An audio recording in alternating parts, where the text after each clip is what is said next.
Olá, gente. Bom dia, boa tarde, boa noite, dependendo do horário que você acessa esse conteúdo do Chácara Talk. Esse é o Chácara Talk de número 173. Nesse espaço, nós costumamos conversar sobre a última reflexão que se deu no contexto da nossa comunidade Chácara Primavera. Nós iniciamos há 2 semanas atrás a temática identidade. Na primeira reflexão, conversamos sobre Jeremias.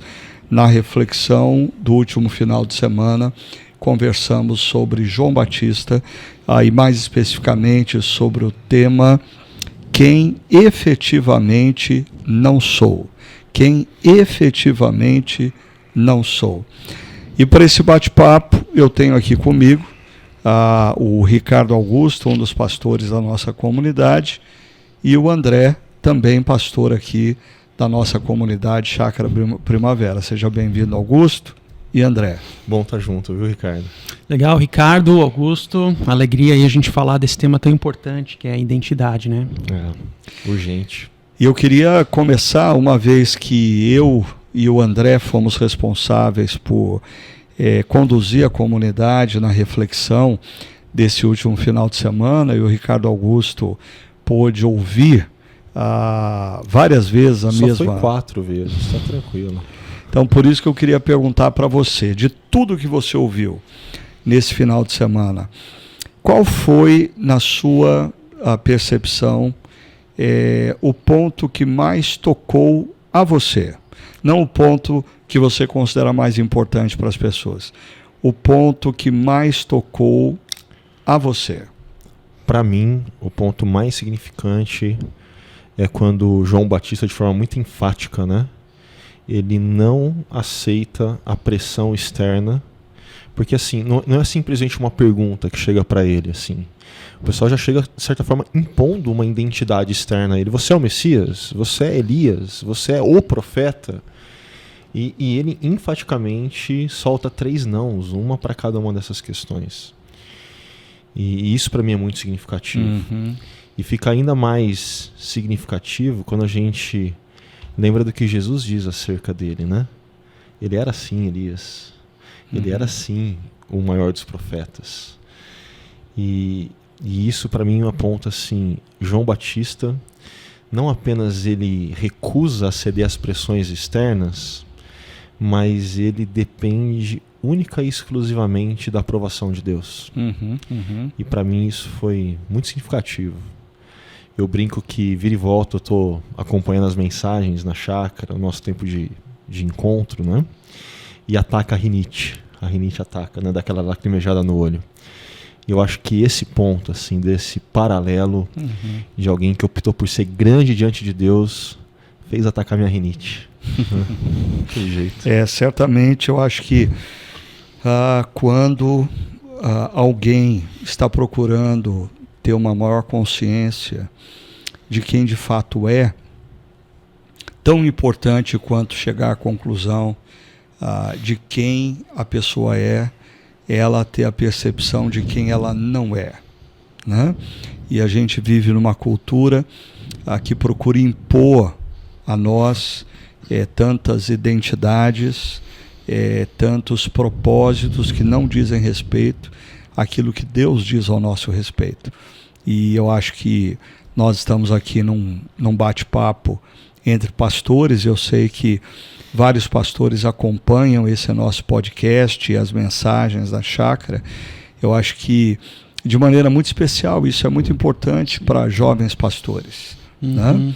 Porque a gente vive numa cultura que tenta impor sobre nós um tipo de comportamento, um tipo de postura, um tipo de identidade, e nós precisamos ter a coragem e a ousadia de dizer não para essa cultura. Né? E eu acho que isso é tão forte, Ricardo, porque se João Batista dissesse sim, como você trouxe, o André também, né, de forma rápida, ele se tornaria grande e famoso, mais do que ele já estava. Mas ele ia assumir sobre ele o peso de se tornar uma pessoa que não tinha nada a ver com a pessoa que Deus queria que ele fosse. Uhum. Então, à medida que a gente aceita essas identidades externas impostas pelos outros, a gente está abrindo mão da identidade que Deus quer que a gente tenha. Isso é muito sério, é muito significativo. Bom, nessa reflexão, nós começamos fazendo uma retrospectiva do que nós vimos na vida de Jeremias, e em Jeremias a gente percebe a importância da herança familiar na construção da identidade de Jeremias, bem como a experiência de vida dele, os momentos de vitória, de derrota, os momentos de sucesso, de fracasso, revelando para Jeremias quem ele é, mas o ponto principal não é nem a herança familiar, nem a experiência de vida, mas a voz que vem de Deus, que diz a Jeremias que antes dele ser concebido, Deus já pensava nele, no ventre materno. Deus já tinha um propósito para ele. Eu queria cutucar um pouco vocês, sem ter combinado isso com vocês. Olha a maldade. Então é uma maneira de abraçar, apertar sem abraçar, né, como dizem. Me diga um pouquinho, como que vocês olham para trás, o quanto vocês percebem que a herança familiar influenciou quem vocês são, e o quanto da experiência de vida de vocês deu consciência a vocês de quem vocês são. Fala um pouquinho como vocês aplicam essa questão da herança familiar e da experiência de vida na consciência de vocês, da identidade de vocês. Perfeito. Fiquem à vontade. Perfeito. Quando eu olho para a minha história, eu percebo que dos meus pais, um valor, uma herança familiar que eu recebi é o valor do trabalho, a dimensão do trabalho, a importância do trabalho. Então isso eu fui ensinado logo desde cedo. Isso não é uma questão de fazer parte de uma família, de um status quo dessa, daquela natureza, ser pobre ou rico, ser influente ou não numa organização, não é isso. É tão somente uma questão de dar valor ao trabalho, e é isso que eu fui ensinado na minha casa. Agora, o meu pai não era uma referência profissional, né, nesse sentido, então não foi uma herança que eu recebi dele, sim o valor ao trabalho. Agora, todo o demais, toda aquela construção de vida, identificar lacunas no meu perfil, identificar potencialidades no meu perfil, são coisas que eu fui adquirindo ao longo da vida. Então, tem a ver com a construção de vida, né? Então, isso é no lado ministerial / profissional, por assim dizer. Mas existem outras áreas, afetividade, por exemplo. Minha mãe era alguém muito afetiva, né? Então, se eu vejo alguém, eu preciso dar um tapinha no ombro, que bom te ver aqui. Então, aquela assim, pessoa touch, né? eu sou muito touch, assim. A minha filha às vezes não, pai, sai daqui. Ela já está chegando nessa idade assim que ela não quer muito esse toque. A adolescência está chegando aí, né? Então vem a crise, mas enfim, essa é outra história. Mas claro, então são questões que eu recebi da minha família, da minha herança, que o processo da vida faz com que você trabalhe aspectos positivos e negativos. O fato de eu ser afetivo com alguém, não necessariamente, ao longo da vida, me fez construir que eu não posso ser ingênuo também, né? Então, existem questões em que você precisa ser firme, existem questões ou situações da vida em que você precisa tomar decisões que sejam assertivas, que talvez fujam um pouquinho dessa dimensão afetiva e assim por diante. Então, são alguns desses exemplos que eu vejo de bate-pronto assim, na minha história, né? Antes de comentar na minha história, sim, eu acho que é um ponto muito importante esse da família, porque como você trouxe, não nesse final de semana, no outro, existe uma tendência muito grande de se esquecer a família, né? De se romper. Às vezes eu penso assim que é uma geração que não quer ter umbigo, não no sentido do umbigo como o mundo girando em torno do umbigo, não, mas umbigo no sentido de cordão umbilical, né? Assim, as pessoas acham que... Eu vim de um lugar. Nasceram no vácuo. Não, você veio de algum lugar. Você tem pai e mãe, você tem família, você tem DNA que você herdou, né? Eu não sou alto à toa, meu pai é alto, minha família inteira é alta. Então a gente precisa resgatar família. E isso não quer dizer ter um olhar romântico para a família. Então aqui eu trago a minha história. Assim, eu sou muito família. Os meus pais moram em Barão. eu tento ligar, pelo menos dia sim, dia não, para eles, estar bem perto. Às vezes, por conta da correria, eu não consigo estar tão perto, mas assim, estamos perto. Uhum. E ao longo da minha história como família, eu herdei muita coisa boa. Assim, Por exemplo? Eu lembro de uma história que eu conto, que sábado de manhã, eu, moleque, queria jogar bola. Então eu não me incomodava de acordar cedo para jogar bola. Até que um bendito sábado de manhã, meu pai me acordou um pouquinho mais cedo que o normal para ir lavar o carro com ele. Bom, ele fez um bem para a humanidade, porque você desde pequeno devia jogar muito mal bola. Não. Né? Então ele estava dando um propósito útil para todo esse tamanho, né? Mas aí eu lembro que assim, começou a gente lavando junto. De repente ele deixou lavando sozinho. E aí ele vinha dar o check, né, para olhar embaixo do retrovisor, se eu lavei direito, tal. E assim, até que um dia ele levou o carro pro posto, para lavar no posto. E eu fui junto. E eu fiquei olhando aquilo, eu fiquei revoltado. Porque era muito mais fácil levar o carro para lavar no posto. Uhum. E não era mais fácil para mim, era mais fácil para o meu pai. Cara, porque eu queria jogar bola, eu dava perdido no meu pai, eu tentava dar aquela miguezinha na lavagem. Mas o meu pai, ele estava me ensinando trabalho, ele estava me ensinando, até mesmo quando a gente ia no posto, eu ia junto com ele, ele comprava aquela Coca-Cola e a gente ficava um do lado do outro trocando ideia. Então, assim, o meu pai sempre foi muito trabalho, meu pai sempre prezou por excelência. Presença, né? Presença, mas assim, essa presença relacional, né? Então, eu tive muita herança boa, mas isso não quer dizer que a minha família foi perfeita. Às vezes eu compartilho com as pessoas que, assim, que as maiores tensões que eu tive com meu pai eram naquilo justamente que eu e ele eram muito iguais, assim, os nossos mesmos vícios, assim, confrontando um ao outro, né? Então não existe família perfeita, mas todos nós temos essas heranças. A gente tem as coisas boas que a gente valoriza, e até naquelas coisas que são ruins, que eu olho e eu falo, isso eu não quero repetir à medida que eu construo o casamento, que eu construo família. Até nas coisas ruins, a gente pode ressignificar e aprender com elas. Sim.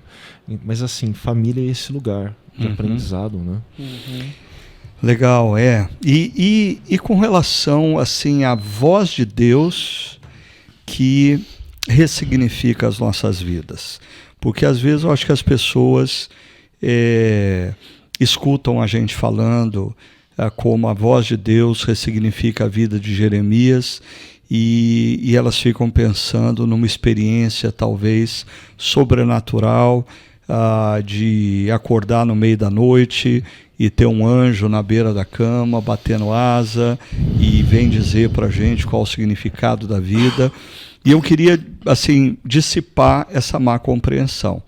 E eu queria provocar também vocês perguntando, em algum momento da vida de vocês, vocês ganharam a consciência de propósito, de identidade, mediante alguma palavra de Deus que Deus usou trouxe a vocês através de alguém, alguma experiência que vocês se lembrem, enquanto vocês pensam, para não dizer que eu deixei vocês na fogueira. Eu fiz menção há 2 semanas atrás sobre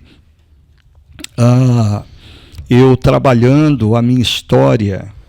Por sinal, eu recomendo, quem não conhece, o Unique, que é um processo de mentoria muito interessante, né? Primeiro, o Unique me ajudou a reler a minha história, a levantar quais são os pontos da minha história que eu me lembro, que são significativos, e à medida que eu fui reconstruindo a minha história, o Unique trouxe para mim uma consciência muito grande, assim, de que eu sou amado por Deus.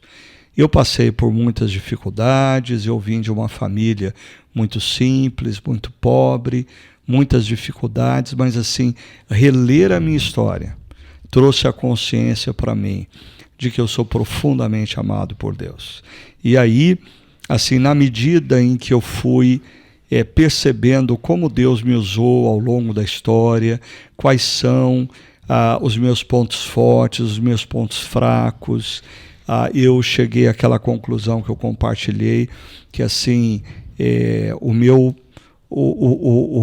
propósito de vida, a missão que Deus me deu, a maneira como Deus me usa, para motivar, provocar, causar mudanças.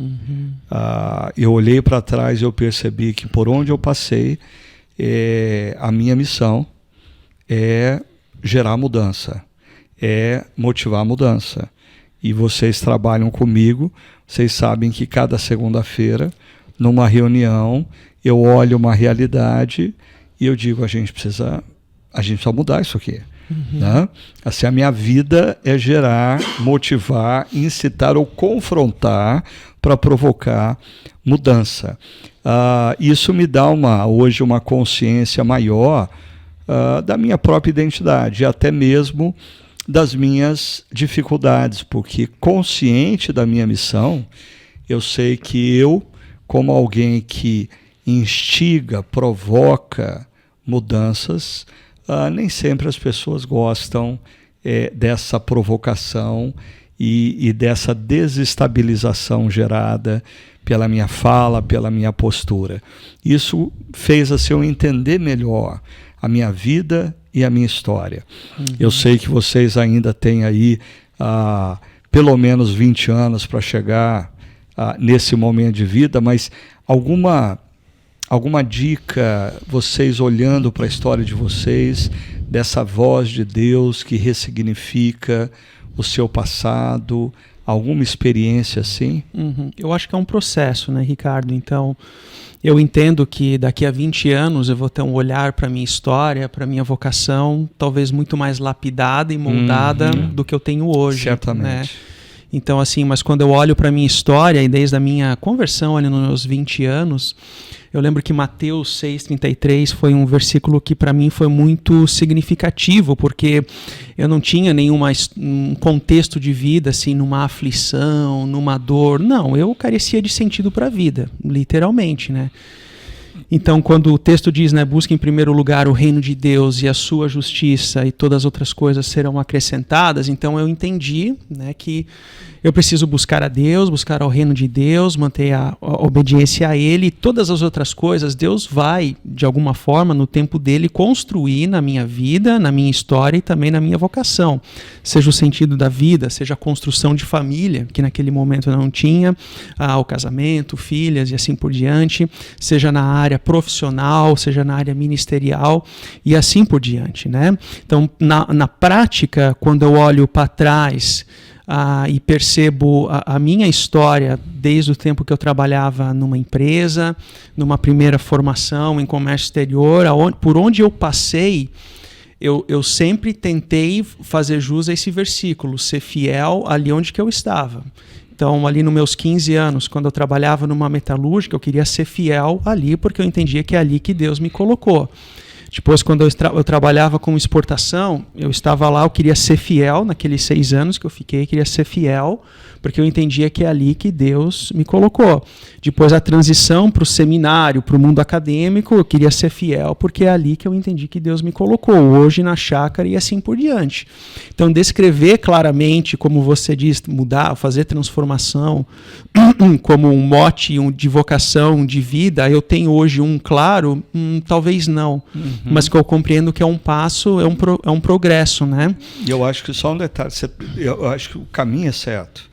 Hoje eu olho assim e eu percebo que essa dimensão, essa consciência maior de identidade e de propósito é fruto de uma maturação. Sim. Quando o cara com 20 anos de idade diz, Deus me chamou para fazer isso, eu falo, não, assim, você pensa que Deus te chamou para fazer isso. Sim. Ao longo da vida, você vai ter inúmeras outras experiências. Agora, um detalhe que, inclusive, eu pontuei na reflexão, né? Que eu acho que a diferença entre pessoas que, à medida que envelhecem, ganham consciência de quem é e do seu propósito, e pessoas que envelhecem e não ganham, tem a ver com prestar atenção na vida. estar atento à vida, aprender com os erros, avaliar o porquê dos acertos. Eu até brinquei que a vida é uma grande escola, o problema é que nós somos alunos desatentos, né? E a maioria de nós vive a filosofia do Zeca Pagodinho. Sim. Deixa a vida me levar, vida leva eu. Então, assim, eu entendo o que você está falando. Eu acho que ao longo da caminhada, em alguns momentos a gente tem alguma percepção, mas na medida em que a gente continua a viver e prestar atenção nos momentos difíceis, nos momentos de alegria, a gente vai ganhando uma consciência maior. Sim. Mas para você, então, Mateus 6:36... É como se fosse aquele versículo de estimação que você leva para a vida. É a voz de Deus que veio a você. Sim, sim. Porque quando você falou isso, eu lembrei de uma coisa, André. Talvez 1 Pedro 5:6 tem para mim o mesmo efeito que Mateus 6:36 tem para você. Portanto, humilhem-se debaixo da poderosa mão de Deus, para que Ele os exalte no tempo devido. Eu me lembro, eu estava numa equipe de Vencedores por Cristo, começando a minha caminhada com Vencedores por Cristo. Numa tarde, eu falei, eu não vou ser competente para isso. Eu não vou dar conta. E eu me lembro que eu saí fora num jardim assim, e fui orar e dizendo, Deus, eu me meti numa fria. Eu assim, assumi uma coisa que eu não vou dar conta de fazer.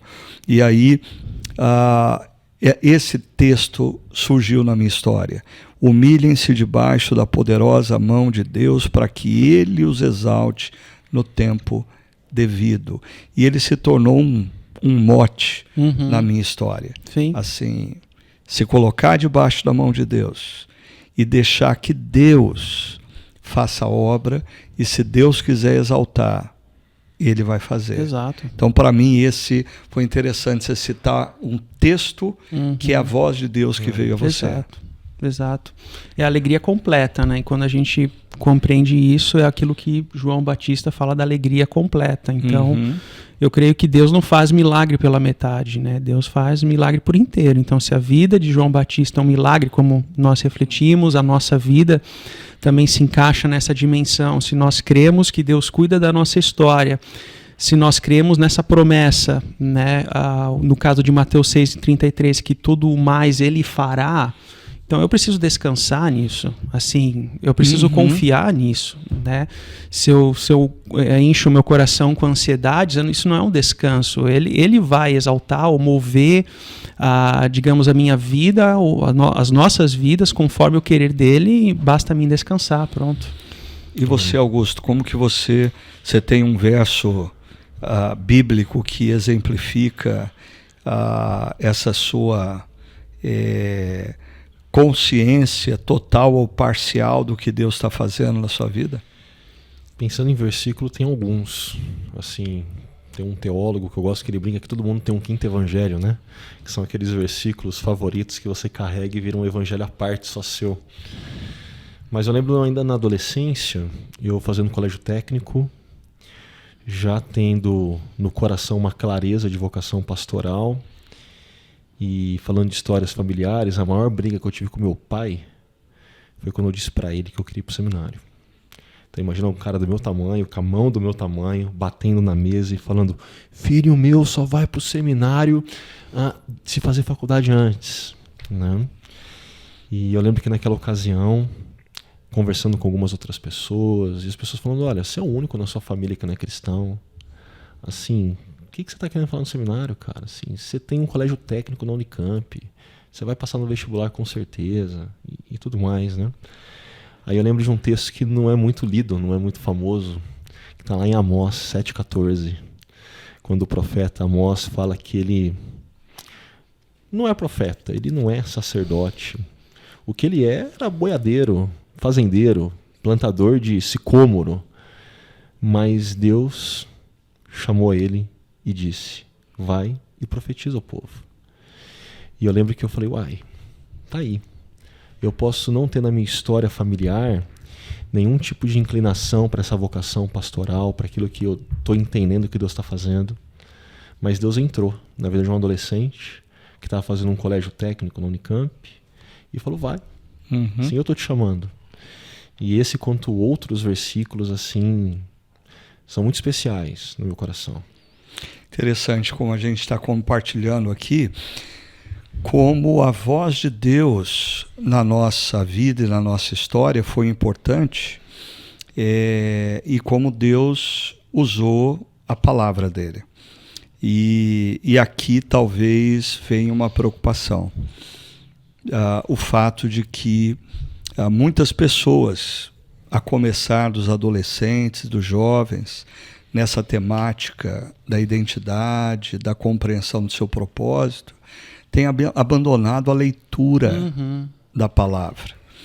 E eu tenho chamado a atenção para o fato, até mesmo quando as pessoas começam a ouvir pregadores da internet para fazer o seu tempo devocional, não existe uma interação direta com a palavra. E a gente está falando aqui de experiências que nós tivemos lendo a palavra. Exatamente. Meditando a palavra. Então, talvez algumas pessoas nos perguntem, mas como eu posso ouvir a voz de Deus? Lendo a palavra, meditando na palavra, buscando a compreensão da palavra. Isso vale principalmente para os nossos adolescentes e jovens. Exato. Né? Agora, se por um lado nós temos toda a nossa herança de vida, experiência de vida, herança familiar, experiência de vida e a voz de Deus dando norte à nossa caminhada, nós vivemos numa cultura que constantemente nos pressiona, e se a gente não tiver cuidado, vai nos formatando. Né? Nessa reflexão última, nós falamos que essa cultura, ela retira do centro da sociedade a voz de Deus e coloca a sua própria voz. Sim. E convida todos a um projeto de autoconstrução. E os nossos adolescentes e jovens estão assim no epicentro desse negócio. Né? Como que os nossos jovens e adolescentes, e até mesmo adultos, podem perceber essa força cultural e como eles podem lidar com isso para dizer, não, eu não vou deixar que a cultura determine quem eu sou. O que vocês acham? É um processo de discipulado, de entendimento, e até isso me veio à mente um exemplo pontual, né, da voz da cultura, né, existe um movimento de mães que se arrependem de ser mães. Né? Mães que se arrependem de ser mães. Então você imagina ser um filho, uma filha de uma mãe que se arrepende de ter criado você. Imagina Isabel, mãe de João Batista, fazendo uma declaração que se arrepende de ser mãe de João Batista. Então assim, é inacreditável, né? Inacreditável, porque mesmo com todos os desafios, as dificuldades da parentalidade, assim, não existe alegria maior do que ver, né, um filho, uma filha crescendo com todas as suas obediências, desobediências, mas enfim, né, isso é um tema à parte, mas isso é um modelo de um exemplo de uma voz da cultura que está me autoconstruindo. Eu me arrogo no direito de dizer que eu me arrependo de ter essa criatura aqui na minha frente, né? Então, assim, isso é muito perigoso, e isso vai também para as outras áreas da vida, né? Então, eu acho que a única forma de reverter esse cenário é o termo bíblico da metanoia, né? Assim, o arrependimento, assim, um arrependimento de uma ação de Deus, onde ocorre uma transformação de dentro para fora, onde Deus nos transforma, porque de nós mesmos nós não conseguimos nos reconstruir. Nessa tentativa de autoconstrução baseado no meu ser, no meu intra, né? Naquilo que eu quero, naquilo que eu desejo, naquilo que eu sinto, porque esse é o ponto, né? Nós somos uma sociedade do sentimento. Então aquilo que eu sinto é tido como certo e errado, né? Então esse sentimento baseado naquilo que eu sinto, isso é uma degradação, uma autodegradação, não é uma autoconstrução. O problema é quando a gente percebe as consequências tarde demais, né? Então, para mim, é só uma questão de ação de Deus e de arrependimento nesse sentido. Mas existe um problema aí, né? Porque a gente mesmo mencionou numa das imagens que a cultura contemporânea, ela nos convida a esse processo de autoconstrução. Eu sou quem eu sinto, eu sou quem eu desejo, eu sou quem eu experimento, eu sou quem eu decido. Isso soa para muitas pessoas como autonomia. No entanto, a gente precisa lembrar que a grande maioria das pessoas que foi engolida por essa cultura, elas estão afirmando: eu sinto o que a cultura me fez sentir, eu desejo o que a cultura me fez desejar, eu experimento o que a cultura me proporcionou de experimento, e eu decido a partir do que a cultura me impôs. Parece autonomia, mas a pessoa está formatada e induzida a agir, a experimentar, a decidir a partir da cultura que a cerca, ou não? Porque assim, tudo isso que você está falando me fez lembrar Gênesis 3, quando a serpente questiona: Deus disse mesmo isso para você? E nós estamos falando que nessa série de mensagens que o que molda a nossa identidade é a voz de Deus. Ou seja, é a voz de Deus, é a ação dele que ressignifica a minha história, a minha herança de vida, a minha construção de vida. A mesma voz da serpente vem para nós hoje. É isso mesmo que Deus disse para você? É mesmo isso? Então, a partir do momento que eu sou levado por essa voz de questionamento da voz de Deus, eu preciso me autoconstruir.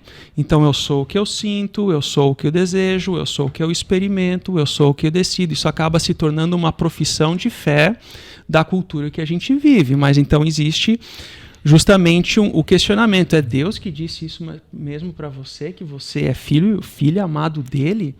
Mas como é que fica isso? E te ouvindo, Ricardo, eu me lembro assim, a gente não precisa nem citar autor cristão que vai dar livro, capítulo e versículo. Vários acadêmicos vão, por exemplo, fazer uma crítica ferrenha ao Immanuel Kant na Crítica da Razão Pura, onde ele está propondo que um indivíduo, a partir do seu labor intelectual, do seu raciocínio lógico, ele tem uma neutralidade que vai permitir ele não apenas discernir a realidade, mas até mesmo construir um monte de coisa, né? E hoje vários autores vão estar falando: não, isso não existe. Não existe uma neutralidade, não existe uma razão pura. Existe uma razão que está em volta numa cultura. Existe uma cultura que é fruto de uma tradição.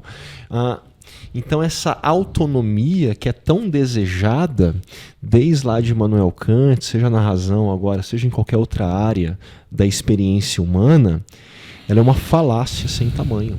Ela não existe. O que existe é esse desejo de autonomia, igual existia em Gênesis 3. Aquele primeiro casal querendo para si a autonomia de decidir o que era bom e mal, o que era belo e feio. Sim. Sendo que quem podia decidir isso era o Deus Criador. Então o desejo de autonomia, ele existe. Mas a autonomia mesmo é uma falácia, ela não tem como.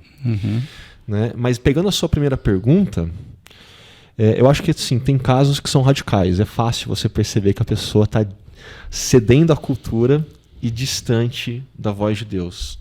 Mas tem algumas narrativas culturais que elas vão moldando as mentes, os corações de uma forma tão sutil que pega gente velha de igreja que lê a Bíblia. Você mencionou da cultura do afeto, né, dos sentimentos em voga. Tempos atrás, conversando com uma pessoa, abrindo a Bíblia com ela, orientando o que ela fazia diante de uma situação, ela olha para mim e diz: mas o meu coração não sente que eu tenho que fazer isso. E eu não posso ser hipócrita com o meu coração. Eu não posso ser hipócrita comigo mesmo. E aí ela olha para mim para dar aquele tom de espiritualidade cristã. Mas tá, e como que eu faço com esse medo de ser hipócrita? Porque ele é real. Aí eu falei para ela: olha, você pode escolher. Ou você é hipócrita para com o seu sentimento que está equivocado, ou você vai ser desobediente para com Deus. Você pode optar. Né? Eu acho que esse foi uma fala que ecoou bastante no Davi Rabelo na última noite do Chakra Fórum. Né? Sentimentos existem. Sejam eles bons, sejam eles equivocados. Mas a grande questão é, diante da voz de Deus, o que nós iremos fazer. Né?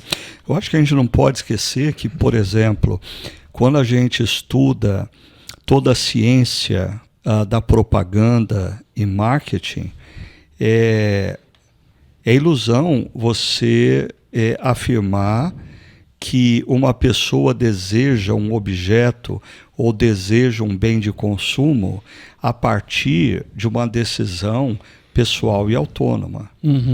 Ou seja, a ciência de marketing, a ciência da propaganda é a ciência que gera desejos. Exatamente. Que gera desejos. E nós estamos numa cultura que gera sentimentos, gera desejos, gera experimentos e que gera decisões. Agora, eu queria questões práticas, ok? Quais são as grandes pressões que a cultura contemporânea exerce sobre as pessoas? Por exemplo, eu vou dar... hoje em dia, um indivíduo se afirmar casado com a mesma mulher por quase 40 anos é um absurdo. E talvez, no contexto de trabalho, o sujeito seja uma voz no deserto. Exato. Porque a grande maioria dos amigos já estão no segundo, no terceiro casamento, e se esse sujeito está casado há mais de 40 anos, com a mesma mulher, se ele é hétero, e se ele nunca teve uma outra mulher, ele vai ser constantemente pressionado pela cultura que diz assim, não, você está perdendo alguma coisa. Ele vai sofrer bullying. Assim, a alegria está do outro lado da cerca. Esse é um exemplo. Quais são outras pressões que hoje em dia a cultura exerce sobre jovens, adolescentes e adultos? Pensando na galerinha mais nova aí, eu diria que fama. Assim, poste o que você tiver que postar para ter o maior número de seguidores possíveis. Não importa se para isso você vai estar com pouca roupa, não importa se para isso você vai ofender alguém, não importa nada. O que importa é você ter fama. Não importa se você criar um personagem que não existe. Não importa se você mentir descaradamente. Nada importa. Desde que você tenha algum tipo de fama. Além dessa dimensão da visibilidade, mas também atrelada, tem a ver com sucesso profissional, né?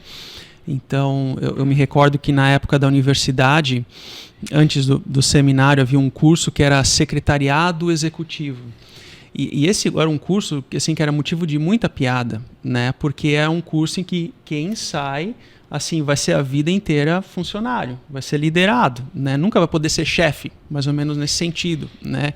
Então cria aquele estigma por detrás dessa piada, desse murmúrio, existia aquela dimensão de que eu preciso da visibilidade profissional, eu preciso ter uma sala especial no canto da empresa, eu preciso, enfim, e para mim sempre eu buscava olhar referências assim de líderes, né, de gestores na empresa, porque o ambiente organizacional sempre foi de muita pressão, entregas para ontem, era também essa questão do o orçamento está fechando o fim do mês, precisa do orçamento fechar e etc. Ou seja, um ambiente de muita pressão.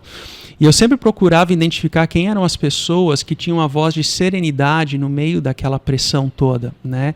E essas para mim eram pessoas assim que eram voz naquele deserto da pressão, né? Então para mim isso sempre foi uma referência positiva, identificar pessoas que elas eram profissionais de referência, mas com serenidade e atenção aos liderados. Isso para mim foi muito importante. Até teve uma experiência que eu tinha um gerente que fez assim, entrevista na revista Exame e tal, e ele era um cara que chamava assim, na sala dele, não era cristão nem nada, mas perguntava aí como é que tá a família e tal. Então assim, essa dignidade para o cara assim, que está lá no operacional, isso transforma. Então, é uma voz que traz serenidade no deserto de uma cultura da pressão, visando o sucesso profissional. Né? E não sei se vocês estão querendo se desviar da temática sexualidade, né? Mas, assim, eu me lembro que quando jovem, o que a cultura me pressionava, sendo eu um jovem cristão, dizia respeito a ter experiências sexuais. Mas ter experiências sexuais com pessoa do outro sexo. Né? E essa era uma pressão muito forte. Sim. Entre amigos de escola, de universidade, assim, era um absurdo você dizer que você era virgem ou você não mantinha relações com a sua namorada, e a pressão era muito grande, né? Inclusive num contexto de uma cultura que pressiona a ter relação com pessoa do outro sexo, né? Vinha sempre aquelas brincadeiras: você não é homem, você não faz sexo com a sua namorada porque você não é homem, né? Agora, me parece que os adolescentes e jovens hoje, eu não sei se eles têm consciência de que eles estão imersos numa cultura que essa questão do você precisa ter uma relação com alguém do mesmo sexo. Você precisa experimentar isso. Como você pode saber se você é isso ou aquilo se você não experimentar? Exato. E assim, fora que se tornou pop, se tornou assim, moda. Essa é uma pressão muito grande. E eu acho que esse discurso do você precisa experimentar, para adolescentes e jovens mais novos, assim, eles ouvem isso muito. É uma narrativa muito forte. Eu acho que tende até a piorar. Né? Então, assim, há um movimento silencioso dessa questão de trisais, por exemplo. Então, assim, eu acho que a coisa ela pode caminhar... Relações assim, abertas. Relações aberto, abertas, né? Casamentos abertos. Então, assim, dias difíceis virão, certamente. E ó que os de hoje já não estão fáceis, né? Mas...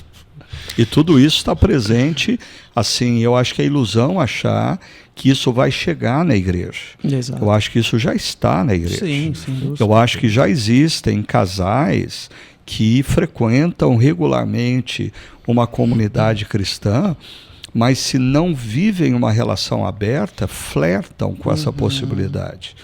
Ou pessoas, casais que vivem no contexto de uma comunidade local, mas flerta com essa possibilidade de terem relações com pessoas do mesmo sexo, porque a pressão é muito grande. Né? Agora, talvez aqui nós possamos relembrar João Batista diante da pressão da sua cultura. Né? Quando os sacerdotes de Jerusalém vêm e dizem: mas você não é o Cristo, você não é Elias, você não é o profeta? E a resposta dele enfática é não, não, não. Será que a gente pode... Como que a gente pode aplicar isso para homens, mulheres, jovens e adolescentes que vivem sob a pressão da cultura atual? Primeira coisa... Assim, eu acho que o não de João Batista surge com muita tranquilidade para ele, porque ele sabia para quem ele havia dito sim antes. O sim dele para Deus deu muita segurança para ele dizer não para as pressões externas. E quando eu lido com adolescentes e jovens no contexto da comunidade cristã, eu espero que esses jovens e adolescentes tenham dado sim para Deus. Que o compromisso prioritário do coração deles, a lealdade, seja de Deus. E aí eles têm que ter tranquilidade para falar não. Assim, vai rolar bullying? Vai rolar pressão? Vai rolar sei lá mais o quê? Fala não. Ah, mas existe um preço alto a se pagar. Tá, fala não. Ah, mas assim, eu vou perder oportunidades impressionantes se eu falar não. Ué, João Batista perdeu. E ele falou não. Assim, o não, ele precisa acontecer, mas não simplesmente porque aquela pessoa treinou, falar não, assim, né? Não, mas porque ela sabe para quem ela disse sim. Ela disse sim pro Deus Criador, pro Deus Redentor. A vida dela está nas mãos desse Deus. Assim, vamos viver em conformidade com a aliança que Deus tem conosco, né? Eu tô aqui tentando conjecturar uma situação, né? Porque quando a gente diz não, claro, a gente pensa em jovens, adolescentes, porque tem amigos, tem a roda de colegas na escola, é o bullying, o que vão fazer. Mas isso também vale para os adultos, né? Os amigos do happy hour, as amigas da academia e assim por diante, né? Então, se as minhas decisões de vida, elas estão tão somente condicionadas ao que os outros acham, do que a voz da cultura personificada na opinião das pessoas pensam a respeito, assim, aí de nada adianta a voz de Deus. E aqui para mim sempre me foi muito útil Mateus 6,33 novamente, né? Porque se eu digo não para algo que é de Deus, de fato, que é uma vontade de Deus, todo mais ele fará. Todo mais ele construirá na minha vida. Então, existem situações que elas são linha de corte. Então, se eu devo dizer sim, ok, mas se eu devo dizer não para essa ou aquela postura, para essa ou aquela decisão, mas que é a vontade de Deus, mas que ao meu redor pessoas eventualmente vão achar que isso, o caolá é careta, não tem problema nenhum. Todo mais ele fará, ele vai construir na minha vida, né? Uhum. Talvez seja legal lembrar do livro que vocês trouxeram, né? Da Bronnie Ware, eu não lembro como pronuncia, mas assim, o número 1 de motivos de arrependimento tem a ver com viver a vida que os outros queriam que você vivesse. Exato. E para quem é discípulo de Jesus, deveria ser assim, viver a vida que não é a vida que Deus queria que você vivesse, né? Mas as que os outros queriam. Então... mas essa discussão toda relacionada à identidade, à sexualidade, eu acho que na nossa cultura atual, ela passa muito pela falta de propósito, pela falta de propósito maior na vida, né? A gente viu que João Batista, ele diz não, não, não, mas quando eles perguntam, mas então quem você é? Ele se define como a voz do deserto e ele tem um propósito claro. O propósito dele é preparar o caminho do Senhor. Eu acho que é muito difícil você dizer não para a cultura simplesmente por não. Né? Dizer não para o desejo sexual, dizer não para a experiência, dizer não para qualquer espécie de sentimento, tão somente porque eu tenho que dizer não. Isso é irreal. Assim, o que move João Batista a dizer não para essas pressões é uma consciência de propósito maior. Ok. E talvez muitos daqueles que se afirmam cristãos, adultos, jovens e adolescentes, vivem hoje sem essa consciência de propósito maior na vida. Ou não? Não, perfeitamente. Assim, e você trouxe muito bem, identidade e propósito são indissociáveis. Um lança a luz sobre o outro, né? E assim segue. Porque... desculpa, não, pode falar. Continua. Não, pode falar. É que o não, olhando para a reflexão de ontem, né? O não é um não contra aquele espírito e telos de vida, o alvo de vida de ser grande, de ser admirado, de ser significativo, mas é o sim de ser grande aos olhos do Senhor. Ok, trazendo isso para a realidade prática da vida, o jovem ou adolescente que diz não a namoros aleatórios, mas dizendo sim porque Deus prepara um casamento, um vínculo afetivo num espaço de segurança de uma família e assim por diante. É o casal que está prestes ao rompimento, eles dizem não, mas vamos buscar alternativas, ajuda para fortalecer o casamento e assim por diante. É dentro do contexto profissional, quando eu digo não para decisões que lá venham flertar com a ilegalidade só pela questão do sucesso profissional, do dinheiro fácil a qualquer preço, mas dizer sim para uma postura ética que, se é para fechar a empresa mas para que eu siga um caminho onde eu tenha dignidade e obediência, então que assim seja, mas é justamente contra essa agenda macro da cultura do querer ser grande, do querer ser admirado. Essa é uma agenda que nós precisamos enfrentar dia após dia, dia após dia. Então, assim, o caminho que existe, falar obediência, isso talvez seja algo muito abstrato, mas é como você falou, a questão de leitura da palavra diária, assim, nós somos uma cultura analfabeta nesse sentido, né? Então, assim, esse convívio com a comunidade, isso vai nos moldando, isso é um processo, né? E existem momentos de bifurcação.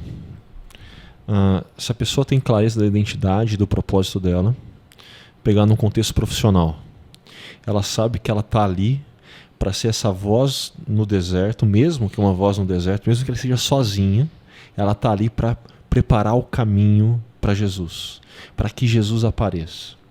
Bem, existe a pressão para que ela, na vida profissional, tenha sucesso acima de tudo. Para que ela tenha as melhores oportunidades passando por cima de outros. Existe uma bifurcação, ela não tem como fazer as duas coisas. Ela não tem como ter o sucesso, custe o que custar, atropelando todos no caminho e fazer com que Jesus apareça. Assim, e o propósito nosso não é o sucesso, custe o que custar, mas é que Jesus apareça. Exato. Isso tem que lançar luz para a tomada de decisão nas diferentes áreas da vida, porque eu estou falando de vida profissional, mas isso acontece no âmbito familiar, isso acontece para o pessoal que está estudando, isso acontece aonde quer que a gente esteja. Vira e volta, a gente vai estar em situações de bifurcação. Ou a gente ouve o que a cultura está dizendo, ou a gente dá ouvido às vozes de Deus e obedece. Isso me fez lembrar uma situação que minha esposa, ela é farmacêutica de formação, ela foi fazer uma entrevista de emprego para ser representante de um remédio específico que eu nem sei qual que é.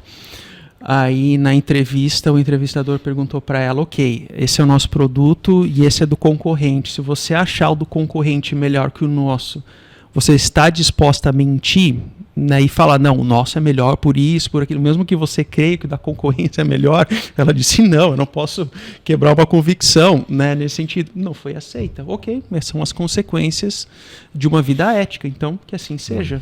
Né? Nesse final de semana, o jornal A Folha de São Paulo publicou uma reportagem sobre o Eric Liddell, aquele escocês que ganhou as Olimpíadas de Paris 1934, se não me engano. Carruagem de Fogo. Né? Que deu origem ao filme Carruagem de Fogo, né? E a história do Eric Liddell é um desses exemplos de alguém que, por uma convicção pessoal, disse não. E nós estamos há 90 anos depois, quase que um século depois, contando a história de um sujeito que preparou o caminho para que Jesus fosse maior na história dele.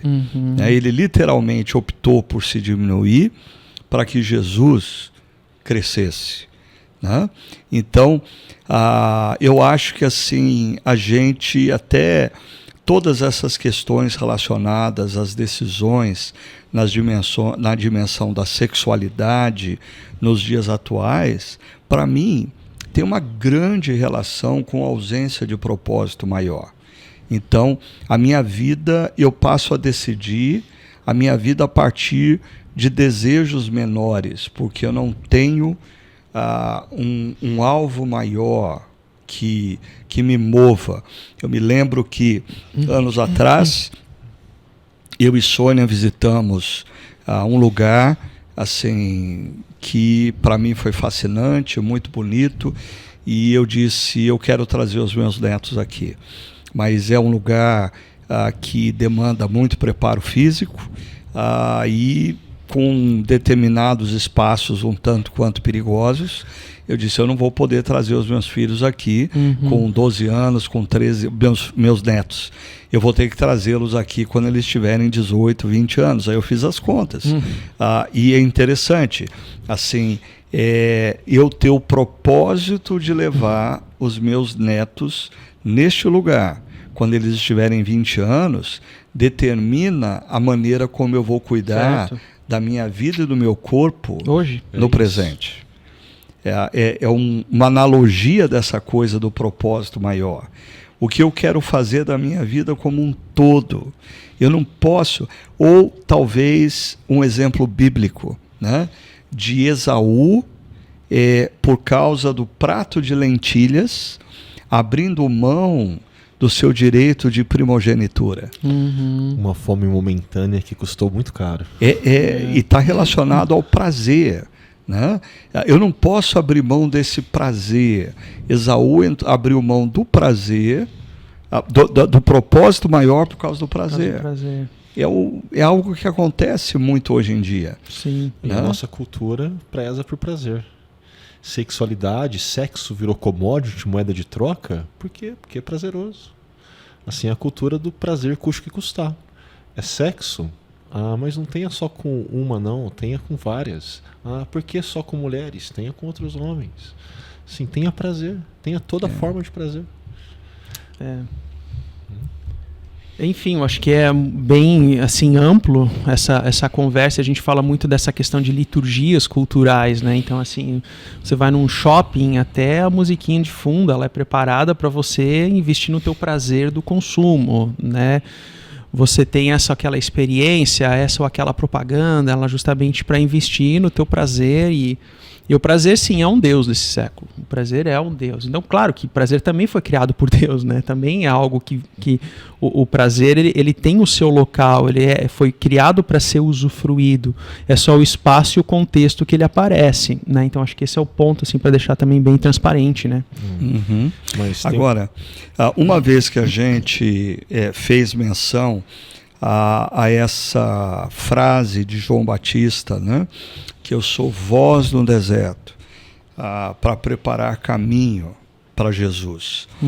E nós falamos um pouco como essa definição de missão, ela não é exclusiva de João Batista, mas ela é uma definição de missão de todo aquele que decide fazer diferença na cultura em nome de Deus. Nós seremos voz no deserto, e o nosso papel será preparar o caminho para Jesus, preparar o caminho para o Senhor. Como profissionais das mais variadas áreas de atuação podem hoje ser instrumentos para preparar o caminho para Jesus? O que significa preparar o caminho de Jesus, atuando como profissional hoje? Se essa missão, se a minha missão tem essa dimensão de preparar o caminho na vida das pessoas para que Jesus alcance elas, então eu vou ser um profissional com ética, eu vou ser um profissional que cuida dos meus funcionários, eu vou ser um profissional que traz dignidade para o ambiente de consultório onde eu estou, eu vou ser um profissional, um médico que dá atenção aos clientes que chegam no meu consultório, né? Se existe algo que me deixa nervoso, assim, aquela consulta de 5 minutos e você fica na fila esperando, sei lá, 15, 20, né? Ou seja, não, eu vou ouvir a pessoa, eu vou ouvir o que ela tem para dizer, eu vou ter um diagnóstico preciso, eu vou indicar caminhos, né? Então, assim, toda essa diferença, essa influência de ser sal e luz, para mim é uma forma, assim, de você preparar o caminho para o Senhor, para que uma transformação ocorra ali naquele local. Para mim, eu tenho muito claro um exemplo de um médico que eu conheci em Blumenau, onde ele se aposentou, e a missão dele, a forma como ele quis preparar o caminho do Senhor, foi de cuidar de uma localidade, uma unidade do SUS em um dos bairros de Blumenau. Essa foi a missão dele.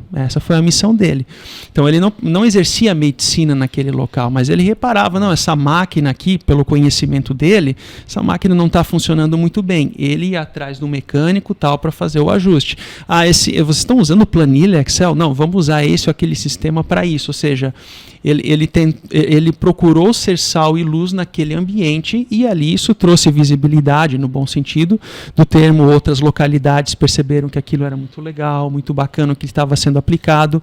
Eu acho que são nessas pequenas coisas que reverberam ser sal e luz, e a gente acaba sendo esse caminho que prepara para que a ação, a graça de Deus atue naquele local. E à medida que profissionais lidam dessa forma quando Ed descreveu ética, excelência, sinalizando quem Jesus é, momentos de perguntas vão surgir. Mas por que você faz desse jeito?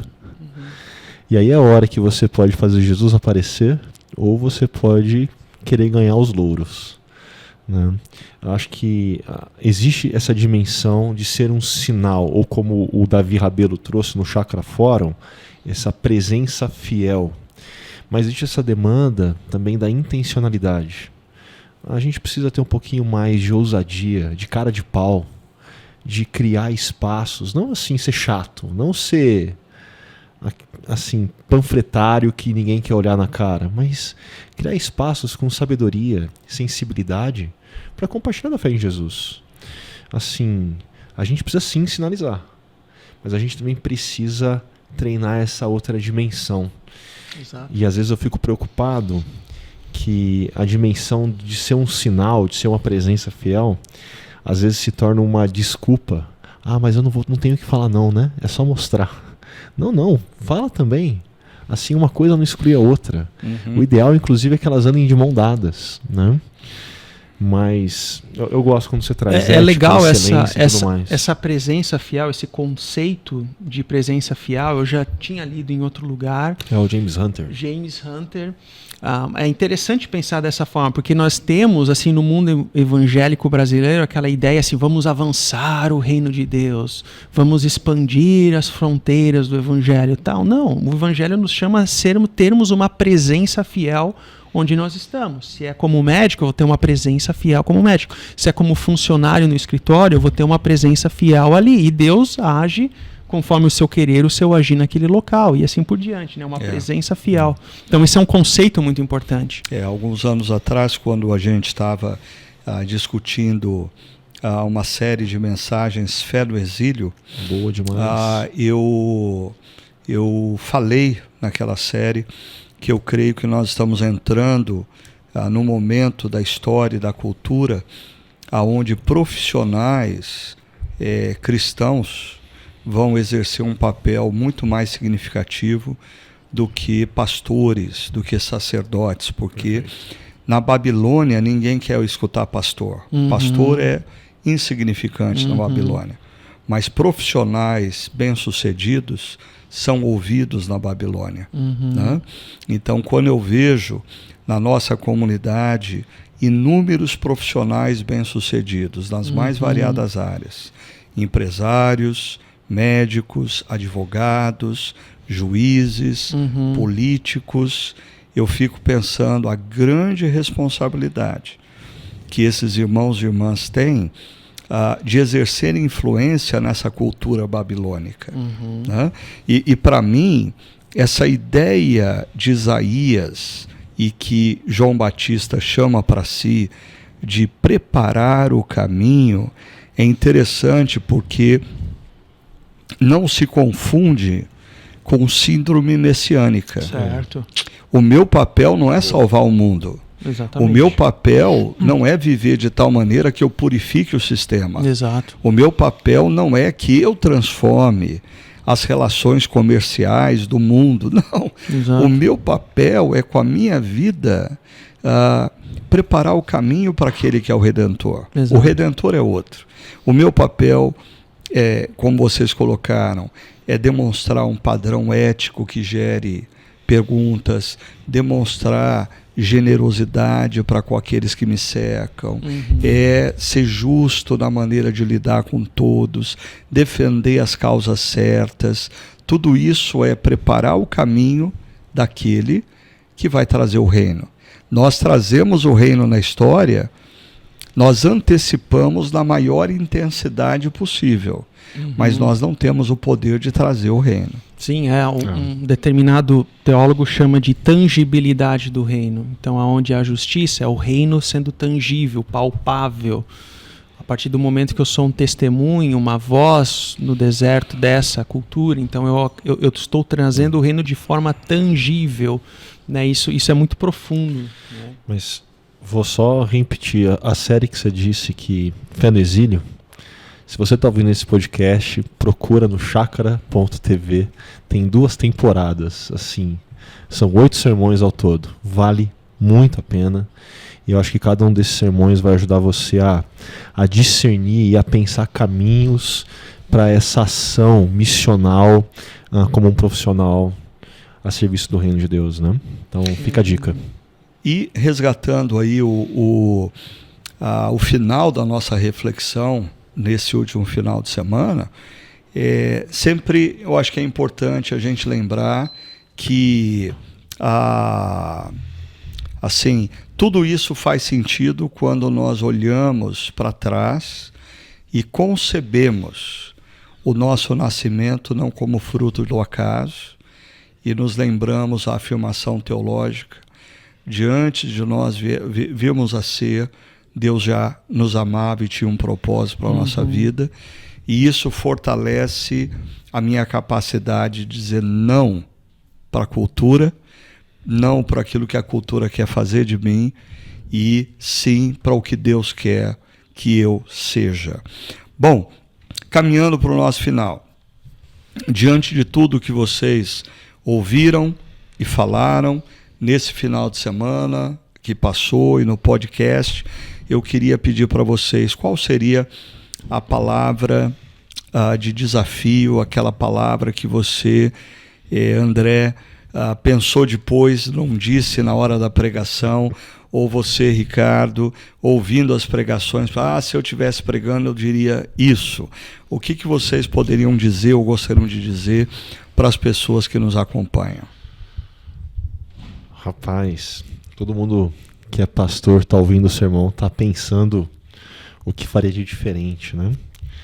Mas quando eu olhei como vocês estruturaram o texto, trouxeram os desafios, as aplicações, eu não mudaria nada, eu não acrescentaria nada. Talvez no máximo eu frisaria. Quando as pessoas chegarem te pressionando, não tenha crise de falar não. Sim, não tenha crise de confiar que o que você precisa fazer é ser grande diante dos olhos do Senhor, não dos outros. Ser grande aos olhos do Senhor. Legal. Um ponto que eu reafirmaria, Ricardo, que eu percebi assim, que as pessoas se sentiram muito identificadas foi quando, na parte em que foi abordado sobre João Batista como sendo um fruto de uma impossibilidade humana, mas ao mesmo tempo de uma intencionalidade divina. Mas assim também é com a gente. Então, nós, eu e você, todos nós somos também fruto de uma impossibilidade humana aos olhos da biologia, mas somos frutos da intencionalidade de Deus. Nós somos o milagre de Deus. Se nós viemos a ser, a existir, é porque Deus assim permitiu. Isso é graça de Deus, né? E a pergunta que surgiu, a resposta da pergunta é: o que eu vou fazer com isso a partir de agora? Como é que eu vou conviver ou viver a minha vida à luz de que eu sou fruto, a minha existência é fruto dessa intencionalidade de Deus? Então eu vou viver a revelia da vida, eu vou viver como se fosse uma somatório de dias sempre iguais, ou não, eu vou viver com intencionalidade a partir da voz de Deus na minha vida e assim por diante. Então essa pergunta, a resposta para essa pergunta, ela precisa acontecer a partir do moldar da nossa identidade. Então ela é central nessa série de mensagens, né? Legal. Queria agradecer ao Ricardo Augusto, ao André, pela participação aqui com a gente em mais esse podcast. Quero agradecer também o Carlos, que está sempre nos apoiando aí na técnica. Muito obrigado, Carlão. E queria convidar você que está nos acompanhando nesse podcast para ficar ligado que no próximo final de semana, dia 27 e 28, nós vamos dar continuidade a essa série Identidade. E nós vamos estar tratando sobre um momento em que João Batista está batizando Jesus e Jesus escuta do alto a voz que diz que ele é filho amado. E é justamente essa afirmação que no deserto vai ser questionada pelo diabo, colocando no coração de Jesus, ou tentando colocar no coração de Jesus, dúvidas acerca do amor de Deus por ele ou da filiação dele. Então, você pode estar com a gente no sábado às 18 horas no Espaço Paineiras, ou no Espaço Barão, domingo, às 9 horas da manhã, ou ainda no Espaço Paineiras, às 9, 11, 19 horas do domingo, ou se você não é da região metropolitana de Campinas, você pode participar através do chácara.org. Que Deus abençoe grandemente a sua caminhada e até o nosso próximo Chácara Talk.